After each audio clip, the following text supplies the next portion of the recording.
अस्सलाम वालेकुम स्टूडेंट्स।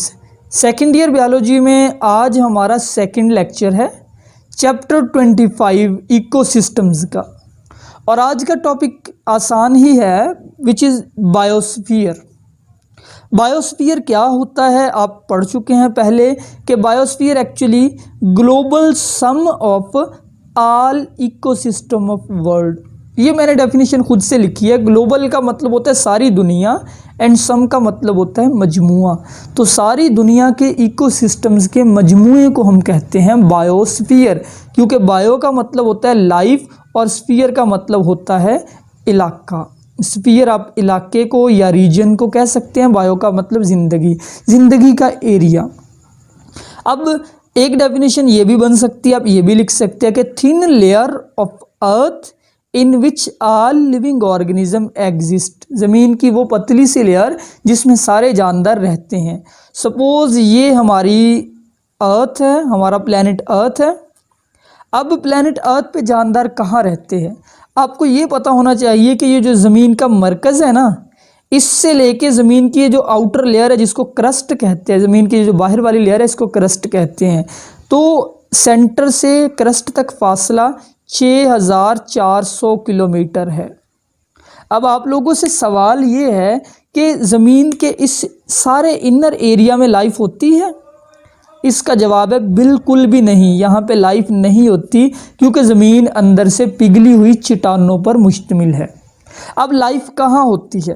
तो सिंपली लाइफ जो है वो इस क्रस्ट के ऊपर होती है, बाहर वाली साइड पे, जिस पे हम रह रहे हैं, जिस पे पहाड़ है, दरख्त है, मैदान है, चरागाहें हैं, जंगल हैं, यहाँ पर लाइफ होती है। तो ये जो ऊपर वाली ज़मीन की लेयर है जिसके ऊपर लाइफ होती है, इसको हम कहते हैं बायोस्फीयर। इस रीजन की जो मोटाई है वो 8 से 10 किलोमीटर होती है।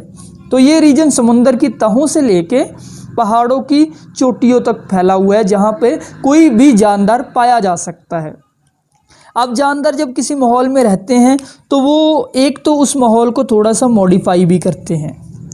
इंसान जहाँ पे रह रहे हैं उस माहौल को अपने हिसाब से मॉडिफाई करते हैं, माहौल को, जो नेचुरल इन्वायरमेंट होता है उसको चेंज करते हैं। हम ऐसे ही तो नहीं कि जंगलों में रहना शुरू कर दें, इन्वायरमेंट को मॉडिफाई ना करें। हम घर बनाते हैं, इन्वायरमेंट मॉडिफाई हुआ। हमने दरख्त काटे, इन्वायरमेंट मॉडिफाई हुआ। हमने अपने रहने की चीज़ें बनाई, इन्वायरमेंट मॉडिफाई हुआ। और दूसरा, इन्वायरमेंट के अंदर जानदार अपने आप को अडॉप्ट करते हैं माहौल के मुताबिक, अपने आप को डाल लेते हैं माहौल के मुताबिक। तो एक डेफिनेशन यहाँ पे बनती है हैबिटेट क्या होता है। हैबिटेट को आप उर्दू में कहेंगे मस्कन। तो दरअसल बच्चों मस्कन एक्चुअल लोकेशन और प्लेस वेयर ऑर्गेनिज्म लिव, वो जगह जहाँ पे कोई जानदार रहता है वो जगह उसका हैबिटेट होती है। फॉर एग्ज़ाम्पल फ़िश जो है वो वाटर में रहती है, तो वाटर जो है वो फ़िश का हैबिटेट होगा। एक जो आउल है, सपोज़ वो एक पाइनस के दरख्त के ऊपर रह रहा है, तो ये उसका ये जो पाइनस है ये उसका हैबिटेट होगा। मैं अपने घर में रह रहा हूँ, ये मेरा हैबिटेट है। तो हैबिटेट वो लोकेशन जहाँ पे जानदार रहता है। हैबिटेट का और निश का आपस में बड़ा गहरा ताल्लुक होता है। नेक्स्ट हमारा टॉपिक है, नेक्स्ट हमारी डेफिनेशन है निश। निश का कॉन्सेप्ट पहली बार पेश किया था 1917 में अमेरिकन ऑर्निथोलॉजिस्ट जोसेफ ग्राइनल ने। जोसेफ ग्राइनल ऑर्निथोलॉजिस्ट था। ऑर्निथोलॉजिस्ट उस बंदे को कहते हैं जो बर्ड्स की स्टडी करे। Study of bird is called ornithology and who study the bird is called ornithologist. इस बंदे ने क्या कहा था? इसने कहा था कि निश जो है अल्टीमेट डिस्ट्रीब्यूशनल यूनिट। अल्टीमेट का मतलब होता है फाइनल, यानी ये एक फाइनल डिस्ट्रीब्यूशनल यूनिट है। आप माहौल को अगर तकसीम, distributional unit with in which a species is restrained. Restrained का मतलब होता है महदूद, जहाँ पे एक स्पीशीज महदूद रहे। क्यों? By limitation of structure and physiology, अपने स्ट्रक्चर और फंक्शन की वजह से। मिसाल के तौर पे फ़िश जो है इसके स्ट्रक्चर ऐसा है कि ये वाटर के अंदर रिस्ट्रिक्ट रहेगी, लैंड के अंदर सर्वाइव नहीं कर सकती। अब इसकी निश क्या है? इसकी निश है रिमेनिंग इन वाटर। और इंसान जो वो लैंड पे रह सकता है, वाटर में नहीं रह सकता। हमारी निश जो है वो लैंड के ऊपर है। तो निश इसको और भी कई तरीके से एक्सप्लेन किया जा सकता है। जैसे निश को चार्ल्स एल्टन डिफाइन करता है कि basic role of organism in community, एक कम्युनिटी के अंदर जो जानदार का किरदार होता है वही उसकी निश होता है। निश को अगर मैं कहूँ तो मैं कहूँगा ये जानदार की जॉब होती है, किसी जानदार की, जो जानदार वो माहौल में जो कर रहा होता है वो उसकी निश है। वो खाना कैसे हासिल करता है, उसका दूसरे जानदारों से ताल्लुक़ क्या है, वो बिल बना के रहता है, वो दरख्त के ऊपर रहता है, वो पानी में रहता है, वो उड़ता है, वो रेंगता है, ये उसका वो खुराक किससे हासिल करता है, वो खाता है, वो म्यूचुअलिज्म करता है, ये सारी जो भी वो काम करता है, जो भी माहौल के ऊपर उसका इम्पैक्ट है, दैट इज़ निश। तो यानी कि व्हाट इट डज, वो एनिमल क्या करता है ये भी उसकी निश है। उसका रिलेशनशिप टू फूड और एनिमी, उसके एनिमीज़ के साथ रिलेशनशिप, उसके फूड के साथ, उसकी स्पीशीज़ के ऑक्यूपेशन। आप ये भी कह सकते हैं कि निश किसी जानदार के ऑक्यूपेशन यानी कि उसका जो पेशा होता है, जो काम होता है। ऑक्यूपेशन एक्चुअली पेशे को कहते हैं। एक फार्मर का ऑक्यूपेशन है खेती बाड़ी करना, फौजी का ऑक्यूपेशन है प्रोटेक्शन ऑफ कंट्री। तो स्पीशीज़ का जो ऑक्यूपेशन होता है वही उसकी निश होती है। निश एक साइड पे टेबल सा भी बना हुआ है, बड़ा इंपॉर्टेंट शॉर्ट क्वेश्चन। निश क्या है? Niche is role of species plays in community including its behaviour and influence. अच्छा, जब हम निश की बात करते हैं ना तो बहुत सारी चीज़ें होती है जो निश के अंदर काउंट की जाती है। जब भी आप इकोलॉजी पढ़ रहे हैं आपको निश के बारे में लाजमी पता होना चाहिए। जब हमें किसी जानदार के बारे में पता ही नहीं कि वो करता क्या है, हम इकोलॉजी पढ़ेंगे कैसे? तो इकोलॉजी पढ़ने के लिए आपको जानदार की निश, जानदार की नेचर, जानदार की जॉब, जानदार का इम्पैक्ट, जानदार के इंटरेक्शन, ये सारी चीज़ें निश का हिस्सा है, इनके बारे में मालूम होना चाहिए। तो निश के अंदर डिफरेंट जॉब्स, क्योंकि जानदारों की जॉब्स डिफरेंट होते हैं, उनके फीडिंग रिलेशनशिप डिफरेंट होते हैं, उनके इंटरेक्शन डिफरेंट होते हैं। जैसे कुछ जानदार कार्निवोर है, कुछ ओमनिवोर है, कुछ हर्बीवोर है, कुछ स्केवेंजर है, कुछ जो है वो प्रीडेटर है। तो डिफरेंट उनके फीडिंग रिलेशनशिप। इसी तरह impact on non living world, impact भी जानदार नॉन लिविंग वर्ल्ड के ऊपर डिफरेंट तरीके से डालते हैं। कोई जानदार नॉन लिविंग वर्ल्ड को फ़ायदा दे रहा है, कोई नुकसान। लिविंग स्टाइल जानदारों के डिफरेंट है। इसी तरह how organism gate supply of food, ये डिफरेंट है, खुराक कैसे हासिल करता है। हाउ प्रिवेंट फ्रॉम प्रीडेटर, वो प्रीडेटर से कैसे बचता है, ये डिफरेंट है जानदारों के अंदर। कई ऐसे जानदार जो प्रीडेटर से छुप के बचते हैं, जैसे गिरगिट जो है वो अपना रंग बदल लेता है, प्रीडेटर को नज़र नहीं आता, कैमोफ्लाज कर लेते हैं। कुछ जानदार जो है वो गारों के अंदर छुप जाते हैं, कुछ बिलों में घुस के छुपते हैं। और ऑल इंटरेक्शन, जानदारों के इंटरेक्शन भी डिफरेंट। इसी तरह जो फैक्टर्स फॉर सर्वाइवल हैं वो भी डिफरेंट होते हैं। फैक्टर फॉर सर्वाइवल यानी temperature, pH, humidity, water, soil. जैसे हम इंसान जो है हम एक मॉडरेट टेम्परेचर पे रहते हैं, लेकिन हम हाई टेम्परेचर को भी किसी हद तक बर्दाश्त कर सकते हैं। जबकि आपने देखा होगा मच्छर, मक्खियाँ वगैरह ये सर्दियों में बड़े कम होते हैं क्योंकि ये हाई टेम्परेचर को बर्दाश्त नहीं कर सकते। फ्रॉग नहीं कर सकता, उसको हाइबरनेशन करनी पड़ती है। तो पीएच, ह्यूमिडिटी, ये कंडीशन ऑफ सर्वाइवल है, ये हर जानदार के लिए डिफरेंट है। तो इन शॉर्ट ये जो अभी तक हमने सारा पढ़ा है ये सारी चीज़ें निश ही है।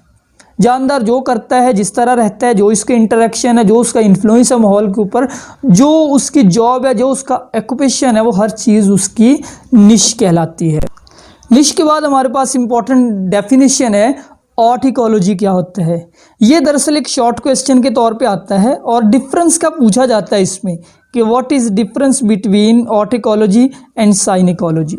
तो ऑर्टिकोलॉजी क्या है? आपको पता है कि इकोलॉजी जानदार और उसके माहौल के बीच रिलेशनशिप की स्टडी है।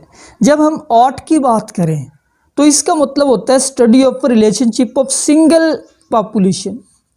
सिंगल पॉपुलेशन, एक ही पॉपुलेशन की जब आप स्टडी करें विद इन्वायरमेंट तो ये चीज़ ऑर्टिकोलॉजी होगी। For example you are studying 50 to 100 plants of soybean. आप सोयाबीन के एक जगह के ऊपर आपने उगाए हुए हैं 100 या 150 या जितने भी पौधे हैं, लेकिन सारे पौधे सोयाबीन के, आप सिर्फ सोयाबीन की स्टडी कर रहे हैं।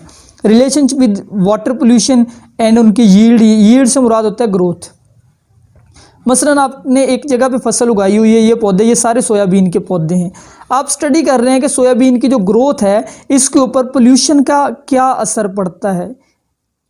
आप ऑर्टिकोलॉजी पढ़ रहे हैं। आप एक जगह के ऊपर रहने वाली सारी लैब्यूरोहीटा यानी कि जो रोहू मछली है उनकी स्टडी कर रहे हैं, आप हॉर्टिकोलॉजी पढ़ रहे हैं। आप एक जगह पे रहने वाले सारे इंसानों की स्टडी कर रहे हैं, आप हॉर्टिकोलॉजी पढ़ रहे हैं। दूसरी synecology, synecology is also known as community ecology.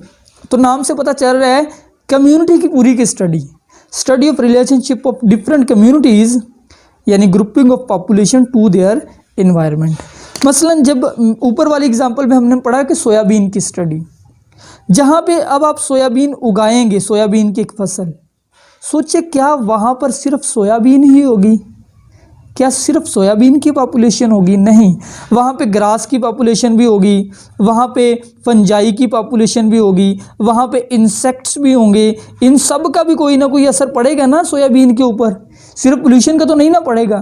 तो साइनिकोलॉजी में हम इन सब की स्टडी करेंगे कि इन सभी का सोयाबीन की ग्रोथ के ऊपर क्या फ़र्क पड़ रहा है। सारी पॉपुलेशन जितनी भी उस एनवायरनमेंट में रह रहे हैं, ये साइनिकोलॉजी होगी। तो इसके अंदर actually study of all population at one time. अगर आप सोयाबीन की स्टडी इस माहौल में करें, यानी उसको एक फसल में उगा के देखें, फिर उसको दूसरी जगह पे उगाए, फिर तीसरी, आप सिर्फ सोयाबीन की स्टडी करें, तब ये हॉर्टिकोलॉजी ही होगी। यानी वन पॉपुलेशन को बेशक आप डिफरेंट पॉइंट्स पे ग्रो करके देखें, वो भी हॉर्टिकोलॉजी होगी। साइनिकोलॉजी में आप at a time more than one population की स्टडी कर रहे होते हैं। तो आपको पता है कि जो ग्रोथ होती है वो कई फैक्टर्स उसमें इन्वॉल्व होते हैं। ये जो सोयाबीन की ग्रोथ है इसमें कोई एक फैक्टर नहीं है, कई फैक्टर है। जैसे पेस्ट है, फंजाई है, लाइट है, वाटर है, पोल्यूशन है, ये सारे फैक्टर उसकी यील्ड को, उसकी ग्रोथ को कंट्रोल करेंगे। और इसके अंदर वन फैक्टर में इंक्रीज और डिक्रीज अदर फैक्टर, एक फैक्टर दूसरे को बढ़ा भी सकता है, कम भी कर सकता है। जैसे अगर पेस्ट की मिकदार बढ़ गई तो वो यील्ड की पैदावार को कम कर देंगे, वो पैदावार कम कर देंगे कीड़े मकोड़े। और इसी तरह अगर वाटर ज़्यादा है, इससे यील्ड में इजाफा होगा। एक पॉपुलेशन ज़्यादा है, उसका कोई ना कोई इम्पैक्ट दूसरी पॉपुलेशन पे भी पड़ेगा। इंसेक्ट की पॉपुलेशन बढ़ गई, सोयाबीन की कम हो जाएगी। तो जब हम साइनिकोलॉजी पढ़ते हैं हमें कई चीज़ें देखनी पड़ती है, जैसे ओरिजिन भी देखना पड़ता है उस कम्युनिटी का, उस पॉपुलेशन का, उसकी कंपोजिशन है, उसकी तरकीब देखनी पड़ती है कि जानदार कहाँ पे ज़्यादा कहाँ पे कम है, उसका स्ट्रक्चर भी देखना पड़ता है उस कम्युनिटी का। तो यानी हम साइनिकोलॉजी को इंटीग्रेट कर लेते हैं। हम साइनिकोलॉजी को पहले पढ़ते हैं इंडिविजुअल लेवल, एक जानदार, फिर पॉपुलेशन लेवल पे, फिर कम्युनिटी लेवल पे। तो यूँ हमारे पास एक बेटर पॉइंट ऑफ व्यू आ जाता है किसी भी कम्युनिटी को समझने का। तो बच्चों ये था सेकंड लेक्चर। अगर किसी के माइंड में कोई क्वेश्चन है तो वो मुझसे पूछ सकते हैं कमेंट के अंदर। अल्लाह हाफिज़।